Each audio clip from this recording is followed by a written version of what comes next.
बहुत बहुत धन्यवाद प्रवीण भाई। मंच पर उपस्थित देश के सबसे लोकप्रिय और सबसे तेजी से सबसे बड़े विजन के साथ देश को दुनिया का सबसे नंबर 1 राष्ट्र बनाने पर काम कर रहे मुख्यमंत्री श्री अरविंद केजरीवाल जी और अरविंद केजरीवाल जी की जोश भरी टीम के रूप में मंच पर बैठे हमारे गुजरात के सभी साथी ईशुदान भाई, गोपाल भाई, प्रवीण भाई, उधर गुलाब भाई, इंद्रनील भाई और इस कार्यक्रम में पहले ही वक्ता के रूप में जिनके जोश से मुझे समझ में आ गया कि यहाँ जोश और होश कितना जबरदस्त है, युवराज भाई। और साथ साथ एक बहुत विशेष शख्सियत यहाँ पर आज हमारे बीच में मंच पे हैं। अगर दिल्ली के बच्चों को अच्छे से गुजराती आती होती तो मैं उनके वीडियो जरूर दिखाता। आप समझ गए मैं किसकी बात कर रहा हूं। दिल्ली के स्कूलों में, दिल्ली के कॉलेजों में जो बच्चे नौकरी की तलाश में हैं, अगर मेरे बच्चों को गुजराती आती हो तो मैं आपके वीडियो जरूर दिखाता। सम्राट भाई, सम्राट सामत गढ़वी जी, आज बहुत अच्छा लग रहा है आप सब लोगों को यहां इस तरह देख के। अरविंद केजरीवाल जी के साथ युवा रोजगार संवाद में आप लोग आए हैं। महाराणा कृष्ण कुमार जी की धरती पर मुझे गोपाल भाई ने, ईशुदान भाई ने, युवराज जी ने अप्रैल के महीने में बुलाया था, अभी कुछ महीने पहले। और अप्रैल के महीने में इन्होंने यहां बुलाया कि देखो शिक्षा मंत्री के इलाके में सरकारी स्कूलों के क्या हाल हैं। अब मुझे तो आपको बताने की जरूरत नहीं है कि क्या हाल है, आप तो यहीं से हो, तो मैं उस पर ज्यादा टाइम नहीं लगाऊंगा। लेकिन आज सुबह मैं यहां चर्चा कर रहा था किसी के साथ कि मैं पिछली बार यहां आया तो सरकारी स्कूलों के इतने बुरे हाल देखे जैसे लगा कि किसी कबाड़ खाने को बहुत दिन से बंद करके रखा हो, उसमें मकड़ी के जाले और गंध मच जाए। ऐसे ऐसे स्कूल में मैंने रोजाना बच्चे पढ़ते देखे यहां पे। तो किसी ने मुझे कहा अभी थोड़ी देर पहले कि आप तो स्कूलों की बात कर रहे हैं, यहां तो कॉलेजेस भी ऐसे ही हैं। मुझे नहीं पता, मैंने नहीं देखा। उन्होंने कहा आप 10 मिनट निकाल के आयुर्वेद कॉलेज चले जाइए, आपको वो स्कूल से बुरा ना दिखे तो बताना क्या हाल कहा था। मुझे नहीं पता, आप लोग जानते हो, यहाँ के पत्रकार साथी जानते हैं। ये तस्वीर बदलनी है। आज अरविंद केजरीवाल जी हमारे बीच में। दिल्ली में आम आदमी पार्टी की सरकार ने उनके विजन के साथ, उनके मार्गदर्शन में जो सबसे बड़ा काम किया है केजरीवाल जी ने दिल्ली में, वो लोग कहते हैं शिक्षा पे काम किया है, स्वास्थ्य पे काम किया है। पर मुझे लगता है घरों को छूने वाला, युवाओं से संबंधित सबसे बड़ा काम अरविंद केजरीवाल जी ने किया है, नौजवानों को रोजगार देने का। आज देश की सबसे बड़ी समस्या बेरोजगारी है। लोग पढ़ लिख के बैठे हैं, नौकरियां नहीं है। डिग्रियां हाथ में लेके बैठे हैं, नौकरियां नहीं है। और जहां नौकरियां हैं सरकार में, वहां नौकरियां लगाने को लोग तैयार नहीं है।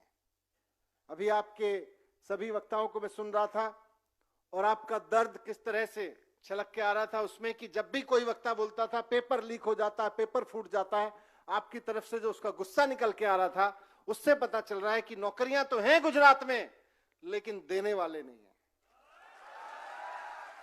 नौकरियों की कमी नहीं है। यह हाल दिल्ली में भी था।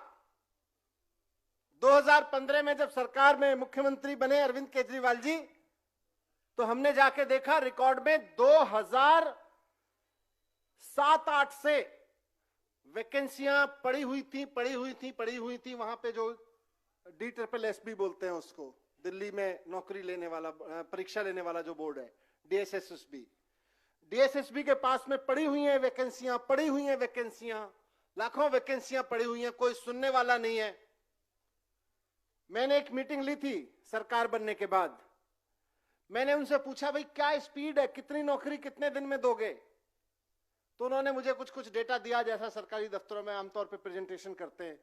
मैंने आपके समझ के लिए उनसे एक चीज पूछी, मैं ये जो स्पीड बता रहे हो, मान लो वैसे तो 2007-8 से अभी तक दे नहीं पाए हो एक भी नौकरी, पर मैं मान लिया चलो आगे आपने दे भी दी, ये स्पीड से शुरू भी कर दी, तो जितनी वैकेंसी आपके पास में मौजूदा हैं उनको भरने में कितना टाइम लगेगा मुझे सिंपल मैथमेटिक्स 5वीं क्लास के मैथमेटिक्स के हिसाब से बता दो। जब मैं मंत्री था तो थोड़ी चल जाती है वहां दादागिरी, वैसे तो बोलते नहीं है, पर बोले जी 35 साल लगेंगे। उस वक्त की वैकेंसीज को उस स्पीड से भरने में 35 साल लगेंगे, लेकिन केजरीवाल जी ने कमान संभाली। उसके बाद में वहां भर्तियां निकलनी शुरू हुई। जो पीड़ा आज गुजरात के नौजवानों की है वही दिल्ली के लोगों की भी पीड़ा थी, और दिल्ली में तो देश भर से लोग अप्लाई करते हैं, वहां के सबके लोगों की पीड़ा थी। क्या होता था?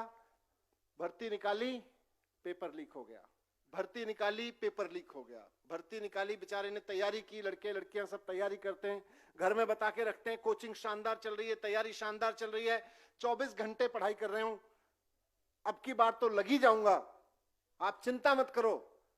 लेकिन जिस दिन परीक्षा देने गए शाम को रोते हुए आए, पेपर लीक हो गया। कितनी बार होता है?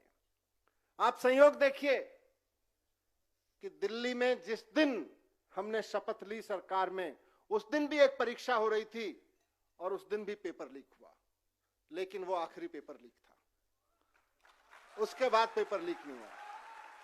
सर ने कहा ऐसी व्यवस्था करो, ऐसी व्यवस्था करो कि उसके बाद पेपर लीक ना हो, और यकीन मानिए ऐसी व्यवस्था की वहां पे दिल्ली सरकार ने कि उस वाले पेपर लीक का मामला होते होते होते जब सर सुप्रीम कोर्ट पहुंचा तो मुझे याद आ रहा है कि सुप्रीम कोर्ट के जस्टिस ने दिल्ली सरकार के स्टैंड को एप्रिशिएट करते हुए कि दिल्ली सरकार ने बहुत सही कदम उठाया है, उनको जेल भिजवाया जो लोग पेपर लीक करवा रहे थे।